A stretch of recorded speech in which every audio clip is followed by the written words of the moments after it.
Hello everyone, good morning and welcome to my YouTube channel. So polity का हमारा third chapter का MCQs जो कि उद्देश्य का प्रियम्बल से रिलेटेड क्वेश्चंस है। सो इसमें मैं कोशिश करूंगी कि 3-4 चैप्टर्स को कवर किया जाए, जिससे कि आप लोगों का हो सकता है परसों के एग्जाम में ही कोई क्वेश्चंस आपका यहाँ से उठकर डायरेक्ट आ जाए। सो फर्स्ट क्वेश्चन, हम भारत के लोग we the people of India शब्दों का प्रयोग संविधान में कहाँ किया गया है? तो इन शब्दों का प्रयोग संविधान की प्रस्तावना में हुआ है, ऑप्शन डी। ज़्यादा टाइम नहीं दूंगी और फटाफट क्विक आंसर करना, रिवीजन है। भारत के संविधान निर्माताओं का मत निम्नलिखित में से किसमें प्रतिबिंबित होता है? किसमें प्रतिबिंबित होता है? ऑप्शन ए उद्देशिका, प्रियम्बल, प्रस्तावना में। ऑप्शन ए भारतीय संविधान की प्रस्तावना की भाषा को किस देश के संविधान से हमने लिया है? जो भारतीय संविधान का प्रियम्बल है, प्रस्तावना है, जिसे उद्देशिका के नाम से जानते हैं, उसे हमने किस देश की संविधान से, देखो विचार हमने इसका जो विचार है ना प्रस्तावना का, वो अमेरिका के संविधान से ग्रहण, लेकिन जो भाषा है वो ऑस्ट्रेलिया के संविधान से ग्रहण की गई, ऑप्शन सी। नेक्स्ट, निम्नलिखित कथनों पर विचार कीजिएगा। क्वेश्चन नंबर 4 कहता है कि निम्नलिखित कथनों पर विचार कीजिए। सो विचार करेंगे आप, भारत में लोकतांत्रिक राज्य व्यवस्था है? बिल्कुल है। भारत एक प्रभुत्व संपन्न राज्य है? बिल्कुल है। भारत में लोकतांत्रिक समाज है? बिल्कुल है। भारत एक कल्याणकारी राज्य है? बिल्कुल है भाई। तो ये 1 2 3 4 सारे के सारे कोड क्या हैं आपके? सही हैं, ऑप्शन डी। नेक्स्ट, भारतीय संविधान की प्रस्तावना में जिन आदर्शों एवं उद्देश्यों की रूपरेखा दी गई है उनकी आगे व्याख्या की गई है। तो आगे इनकी व्याख्या देखेंगे। मूल अधिकार राज्य के नीति निर्देशक तत्व और मूल कर्तव्यों में, कहाँ पर? मूल अधिकार राज्य के नीति निर्देशक तत्व और मूल कर्तव्यों में इनकी व्याख्या की गई है, ऑप्शन सी। नेक्स्ट क्वेश्चन, निम्न में से किसने भारतीय संविधान की प्रस्तावना को संविधान का कुंजी नोट कहा था? किसने कहा था कुंजी note? Option A Ernest Barker ने कहा था, ऑप्शन ए। भारतीय संघवाद को सहकारी संघवाद किसने कहा था? भारतीय संघवाद को सहकारी संघवाद किसने कहा था? So correct answer is option A Granville Austin ने, ऑप्शन ए। नेक्स्ट, भारतीय संविधान के किस भाग को उसकी आत्मा की संज्ञा प्रदान की गई है? तो भारतीय संविधान के किस भाग को उसकी आत्मा की संज्ञा प्रदान की गई है? तो वो है प्रस्तावना, ऑप्शन ए यहाँ पर सही होगा। नेक्स्ट, सभी व्यक्ति पूर्णतः और समान रूप से मानव हैं, यह सिद्धांत कहलाता है। तो ये क्या कौन सा सिद्धांत कहलाता है? ये सार्वभौमिकता का, ऑप्शन ए। भारतीय गणतंत्र की प्रकृति किस प्रकार की है? फटाफट कमेंट कीजिए, भारतीय गणतंत्र की प्रकृति किस प्रकार की है? क्वेश्चन नंबर 10, संपूर्ण प्रभुत्व संपन्न है, समाजवादी है, पंथ निरपेक्ष है, लोकतंत्रात्मक है, option D. Next question, question number 11, निम्नलिखित में से कौन सा शब्द भारत के संविधान की उद्देशिका में नहीं है? सो नहीं है, ऑप्शन डी लोक कल्याण, ऑप्शन डी। नेक्स्ट क्वेश्चन, निम्न में से धर्मनिरपेक्ष का सही अर्थ क्या है? निम्न में से धर्मनिरपेक्ष का सही अर्थ क्या है? तो वो है सभी धर्म समान हैं और उन्हें सरकार का समान समर्थन प्राप्त है, 12 का ऑप्शन है। नेक्स्ट क्वेश्चन है, संविधान की प्रस्तावना में प्रयुक्त शब्द पंथ निरपेक्ष, सेकुलर है ना, इसका अर्थ क्या है? इसका अर्थ है सभी नागरिकों को धर्म एवं उपासना की स्वतंत्रता।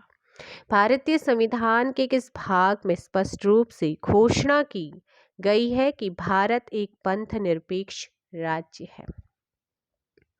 सो 14 का बी, संविधान की प्रस्तावना में आपको देखने को मिलेगा, ऑप्शन बी। नेक्स्ट आपका है प्रस्तावना का वह प्रावधान जो सभी वयस्क नागरिकों को मतदान का अधिकार प्रदान करता है, क्या कहलाता है वो? लोकतंत्र। बेरूबाड़ी मामला किस वर्ष से संबंधित है? सो ये वर्ष है आप लोगों का 1960 का। Option D is correct answer. भारतीय संविधान की प्रस्तावना में पंथनिरपेक्ष व समाजवादी शब्द जोड़े गए हैं किसके द्वारा? 42वें संविधान संशोधन के द्वारा 17 का सी।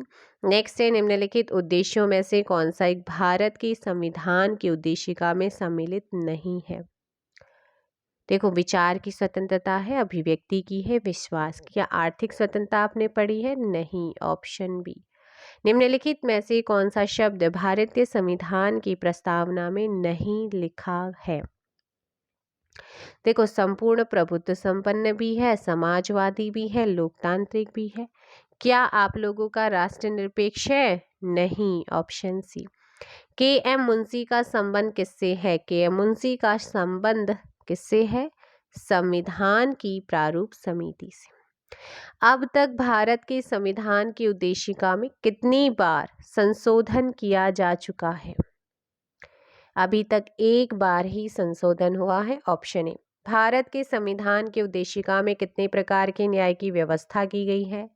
तो आप जानते हैं सामाजिक और कौन से न्याय की बात हुई, जरा फटाफट कमेंट करके बताएंगे। 3 प्रकार, और वो 3 प्रकार के न्याय कौन कौन से हैं, जरा फटाफट कमेंट कीजिए। ऑप्शन बी, भारतीय संविधान की उद्देशिका में संशोधन किया गया था, तो वो संशोधन था 42वां संविधान संशोधन 1976। नेक्स्ट क्वेश्चन है कि भारत के संविधान के उद्देश्यों में सम्मिलित आर्थिक न्याय का किसमें उपबंध किया गया है? तो वो उद्देशिका और राज्य के नीति निर्देशक तत्वों में। निम्नलिखित में से कौन एक भारतीय संविधान के उद्देश्यों को क्या करता है? प्रतिबिंबित करता है, तो वो है संविधान की प्रस्तावना। निम्नलिखित में से किसने भारतीय संविधान की प्रस्तावना को हमारे संप्रभु लोकतांत्रिक गणतंत्र की जन्म कुंडली कहा है? तो ये कहा है के एम मुंशी ने। ऑप्शन डी 26 का। भारतीय संविधान में निहित सामाजिक समता का क्या अर्थ है? सो अर्थ है यहाँ पर ऑप्शन सी, समाज की किसी भी वर्ग के लिए विशेषाधिकार की अनुपस्थिति, ऑप्शन सी। नेक्स्ट आप लोगों का यहाँ पर जो चैप्टर है, चैप्टर नंबर 4 आपका संघ और उसका राज्य क्षेत्र, यूनियन एंड इट्स टेरिटरीज के बारे में हम बात करेंगे, इसके important questions. So very important. संविधान के प्रथम अनुच्छेद के अनुसार भारत है, भारत क्या है? राज्यों का संघ। संविधान के प्रवर्तन के समय राज्यों को 4 श्रेणियों में अ, ब, स, द में बांटा गया है। इन श्रेणियों को किस वर्ष समाप्त किया गया था? इन्हें वर्ष 1956 में, ऑप्शन सी। नेक्स्ट आप लोगों का 500 से अधिक रजवाड़े या रजवाड़ों देशी रियासतों के भारत में विलय के लिए कौन उत्तरदायी था? थर्ड का सी, सरदार वल्लभ भाई पटेल। नेक्स्ट, अन्य रजवाड़ों के भारत में विलय के बाद भी किन 3 राज्यों ने शामिल होना विलंबित किया? तो ये है Junagadh, Hyderabad and JNK। Next, Bharat की देशी रियासतों के विलय में किन 2 व्यक्तियों ने महत्वपूर्ण भूमिका निभाई थी? सो करेक्ट आंसर सरदार वल्लभ भाई पटेल एंड VP मेनन।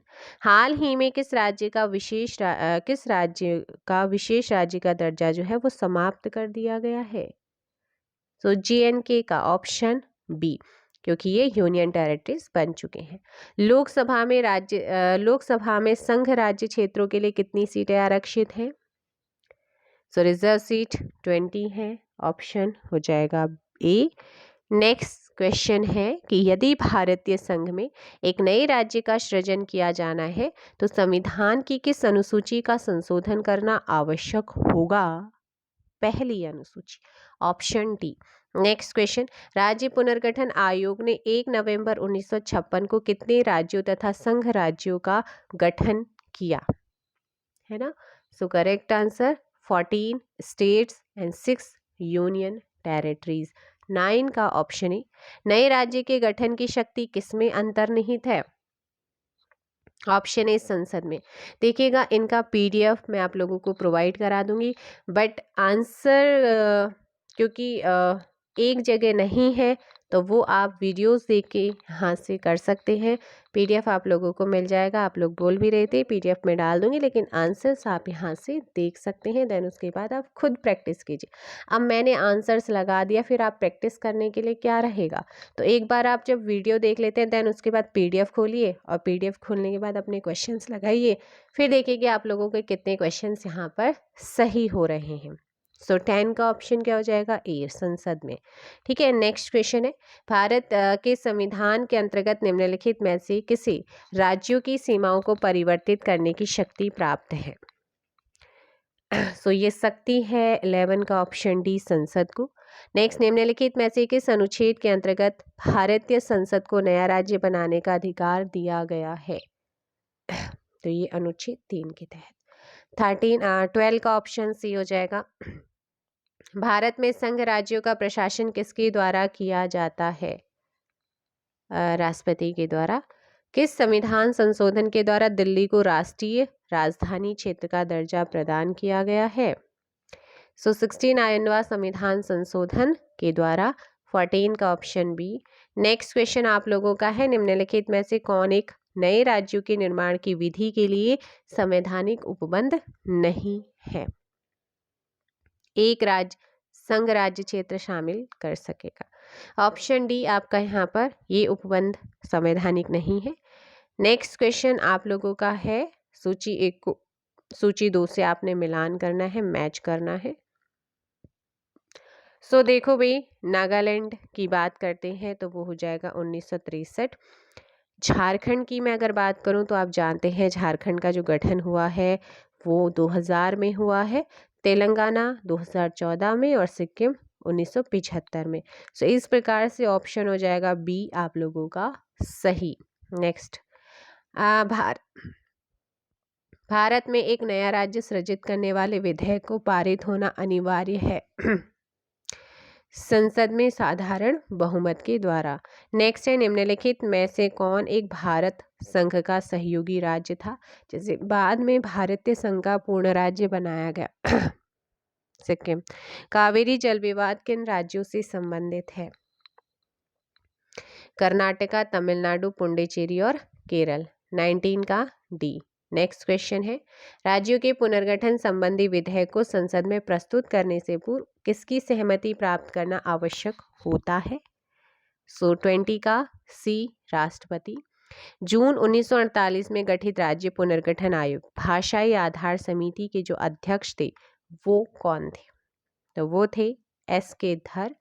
21 का सी। नेक्स्ट क्वेश्चन, निम्नलिखित में से किस आयोग की अनुशंसा के आधार पर पंजाब पुनर्गठन अधिनियम द्वारा पंजाब और हरियाणा राज्य गठित किए गए?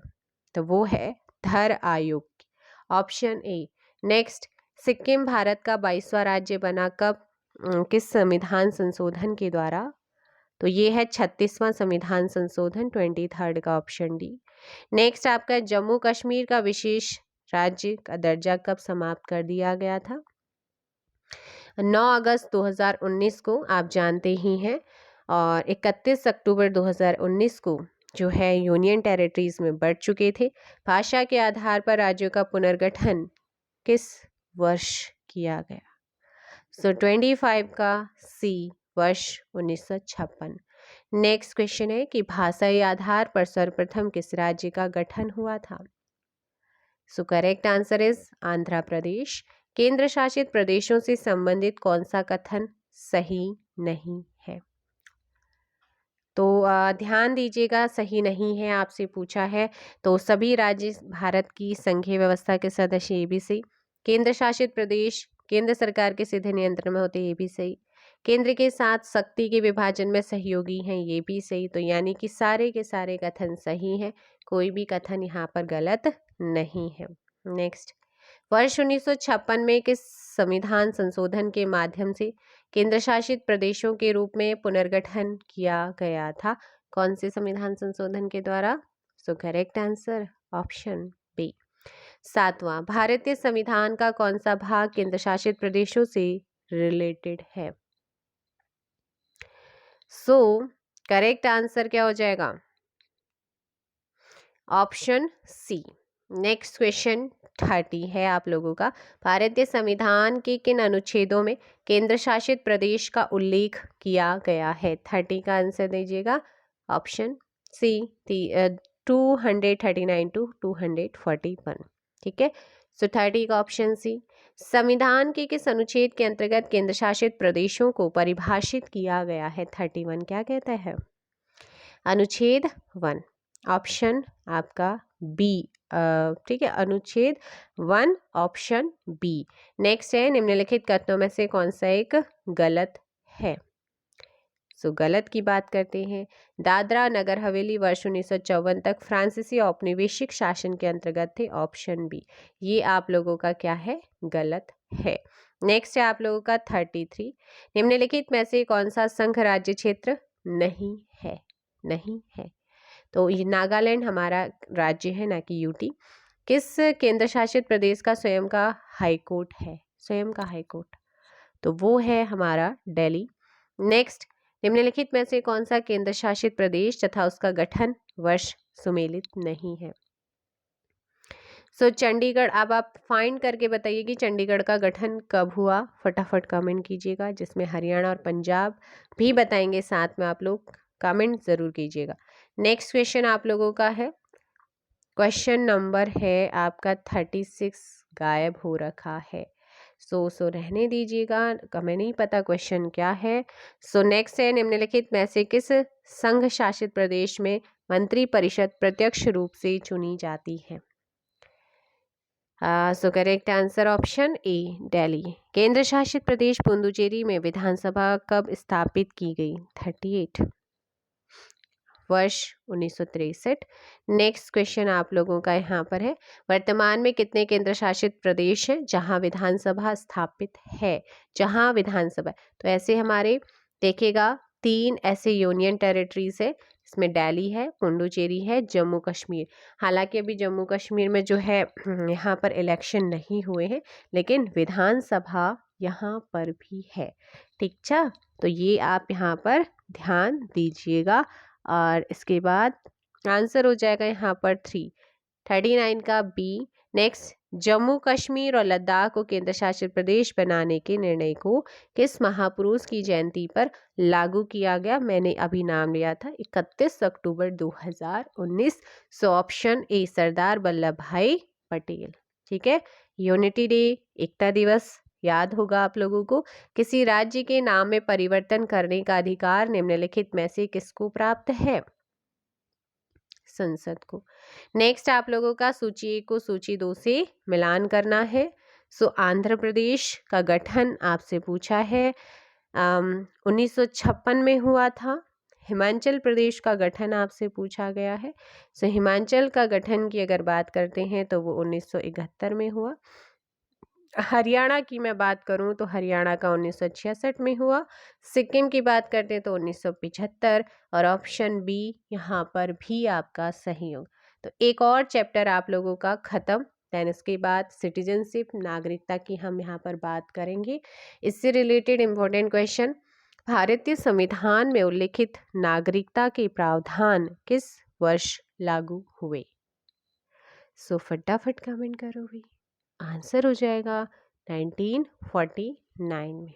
ठीक है, संविधान के किस अनुच्छेद में नागरिकता का वर्णन है? तो वर्णन है अनुच्छेद 5 से 11, ऑप्शन सी। नेक्स्ट है, संविधान का कौन सा भाग नागरिकता के प्रावधानों से संबंधित है? भाग 2। भारत की नागरिकता प्राप्त करने के लिए शर्तें निर्धारित करने वाला सक्षम निकाय कौन सा है? संसद। नेक्स्ट है, नागरिकता निम्नलिखित में से किन विधियों द्वारा प्राप्त की जा सकती है? तो क्या, देखो, जन्म के द्वारा, ठीक है, अनुवांशिकता के द्वारा, पंजीयन के द्वारा, अनुरोध से तो नहीं होती, ऑप्शन बी। नेक्स्ट क्वेश्चन है, दोहरी नागरिकता निम्नलिखित में से किसकी विशेषता है? संघीय सरकार की।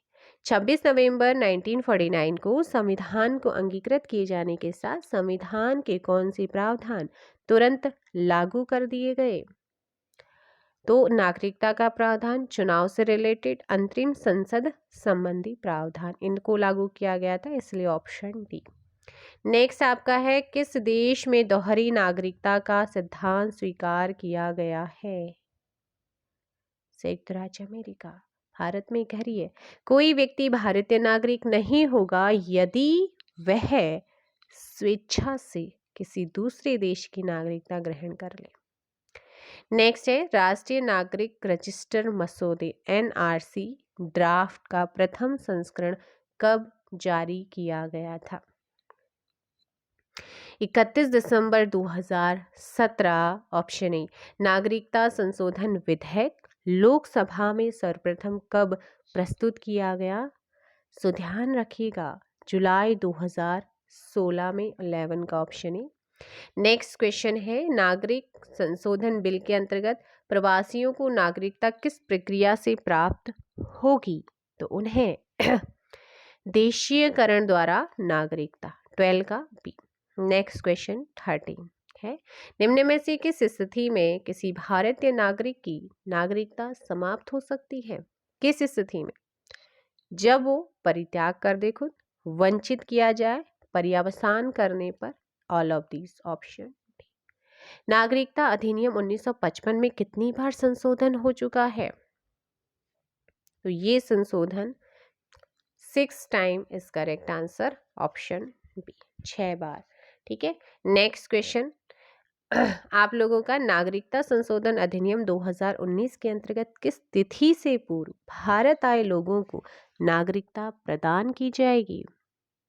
सो ध्यान दीजिएगा, 15 का ए, 31 दिसंबर 2014 को, अथवा उससे पहले भारत में प्रवेश किया है और उसके पास वैध दस्तावेज नहीं है तो उसे अवैध प्रवासी, इलीगल माइग्रेंट नहीं माना जाएगा। इसके अलावा उसके अवैध प्रवास के विरुद्ध जारी सभी कानूनी कार्रवाइयां क्या हो जाएंगी? बंद कर दी जाएंगी। ये तब से लागू हुआ है। कोई भी व्यक्ति जो अफगानिस्तान, बांग्लादेश, पाकिस्तान के हिंदू, सिख, बौद्ध, जैन, पारसी या ईसाई समुदाय से संबंध रखता है और 31 दिसंबर 2014 को, मतलब ये सारी चीज़ें बताई हैं, तो वो उसके ऊपर जो कार्रवाई है वो बंद हो जाए। और इस अधिनियम में भारत की नागरिकता प्राप्ति हेतु भारत में निवास करने की अनिवार्य अवधि को उपयुक्त व्यक्तियों के लिए, जो ऊपर जितने भी व्यक्ति मैंने बताए, 11 वर्ष से घटाकर 5 वर्ष तक क्या कर दिया है? सीमित कर दिया है। ठीक, अब देखो भाई, नागरिक संशोधन बिल 2019 लोकसभा में पास होने वाला कौन सा बिल था? सो बताओ, 16 का 126वां। Option A. नेक्स्ट है, नागरिकता संशोधन अधिनियम 2019 द्वारा किन देशों के अल्पसंख्यकों को नागरिकता देने का निर्णय लिया गया है? तो ये अफगानिस्तान, बांग्लादेश, पाकिस्तान, ऑप्शन डी यहाँ पर उपरोक्त सभी आंसर होगा। नेक्स्ट क्वेश्चन आप लोगों का है कि नागरिकता संशोधन अधिनियम 2019 में शरणार्थियों के लिए निवास अवधि की बाध्यता को 11 वर्ष से घटाकर कितने वर्ष करने का प्रावधान कर दिया गया है? तो 5 ईयर, ऑप्शन ए। ठीक है, नेक्स्ट है आपका, नागरिकता संशोधन बिल 2019 किस प्रकार का विधेयक है? तो यह एक संवैधानिक है, असंवैधानिक है, परिवर्तनीय है, अपरिवर्तनीय है, कैसा है? तो ये संवैधानिक। सूची 1 को सूची 2 से मिलाना है। तो सूची 1, भारतीय नागरिक प्राप्त करने की विधि आपसे पूछी है, तो आप लोग यहाँ पर देख सकते हैं, ये आप लोगों के ऑप्शन है। तो यहाँ पर पंजीकरण, भारतीय नागरिकता का अंत करने की विधि क्या है? वंचित करने, मूल अधिकार, विधि के समक्ष क्षमता तथा विधियों का समान संरक्षण। तो 3, 1, 2 ऑप्शन हो जाएगा यहाँ पर ए। नेक्स्ट क्वेश्चन 21 है आप लोगों का, भारत का एक नागरिक अपनी नागरिकता खो देगा यदि वह क्या है? किस स्थिति में वो करेगा? यदि वह भारतीय नागरिकता का परित्याग करता है तब भी खो देगा, स्वेच्छा से किसी अन्य देश की नागरिकता प्राप्त तब भी, किसी अन्य देश के नागरिक से ऐसा कुछ नहीं है, सरकार की आलोचना करते नहीं। तो यहाँ पर जो करेक्ट होगा वो हो जाएगा सी, 1 and 2 इज करेक्ट। दोनों कोड क्या है आपके? सही है। अच्छा, ये एक और है जो आपका ये नागरिकता संशोधन अधिनियम 2019 आया है, CAA, है ना, सिटीजनशिप अमेंडमेंट एक्ट 2019। ये अधिनियम नागरिकता अधिनियम 1955 में जो संशोधन किया गया है, वो स्टार्टिंग वाला तो मैंने बता दिया, 11 वर्ष से घटाकर 5 वर्ष कर दिया गया। अफगानिस्तान, बांग्लादेश, पाकिस्तान के हिंदू, सिख, बौद्ध, जैन, ये वाला सारी चीज़ें बता दी। इसके अलावा जितनी भी ये कंडीशन दी गई, उपरोक्त जो व्यक्ति थे ना, इनके द्वारा नागरिकता हेतु आवेदन करने पर उन्हें देशीयकरण, है ना, इसके माध्यम से नागरिकता प्रदान की जाएगी। और इस अधिनियम के प्रावधान असम, मेघालय, मिजोरम, त्रिपुरा के आदिवासी जो क्षेत्र हैं, और साथ में जो बंगाल पूर्वी सीमांत विनियम 1873 के अंतर्गत अधिसूचित आंतरिक सीमा इनर लाइन के अंदर आने वाले क्षेत्रों के अवैध प्रवासियों पर ये लागू नहीं होना है। अब पूछ लेगा कि किस किस क्षेत्रों के आदिवासी मतलब इन पर लागू नहीं होता, तो इस तरीके से क्वेश्चन आता है। असम, मेघालय, मिजोरम, त्रिपुरा, ठीक है। यदि कोई ओसीआई कार्ड धारक भारत सरकार द्वारा निर्मित किसी कानून का उल्लंघन करता है ना, तो उसका जो ओसीआई कार्ड है वो भी निरस्त किया जाएगा, और वो भी CAA के तहत ही आता है। तो ये थे भाई आप लोगों के कुछ इम्पॉर्टेंट यहाँ पर नागरिकता से related questions. I hope so session पसंद आया होगा। इसके बाद भी आप लोगों की क्वेश्चंस है, चलिए इस क्वेश्चन का आंसर जाते जाते दीजिएगा। सब संविधान के किस भाग को भारत का मैग्ना कार्टा ऑफ इंडिया कहा जाता है? और इसी क्वेश्चन के साथ आज का ये सेशन यहाँ पे समाप्त होता है, और हम मिलेंगे नेक्स्ट वीडियो में। सो आपने 2-3 चैप्टर को तो कवर किया है। नेक्स्ट चैप्टर लेंदी है, आपका मौलिक अधिकार फंडामेंटल राइट्स वाला, इसलिए उसे मैं सिंगल ही कराऊंगी। इसीलिए यहीं तक आप इनफ रखते हैं। और ये जो फर्स्ट क्वेश्चन है ना मौलिक अधिकार का, इसका आंसर कमेंट में दीजिएगा। मिलेंगे नेक्स्ट वीडियो में। चैनल पर नए आए हैं तो प्लीज़ चैनल को सब्सक्राइब ज़रूर कीजिएगा। और कल मुझे टाइम नहीं मिला था, लेकिन हाँ आज मैं कोशिश करूँगी कि आप लोगों का जो लेटर वाले आप क्वेश्चंस की बात कर रहे थे वो आप लोगों को करा सकूँ। Thank you so much.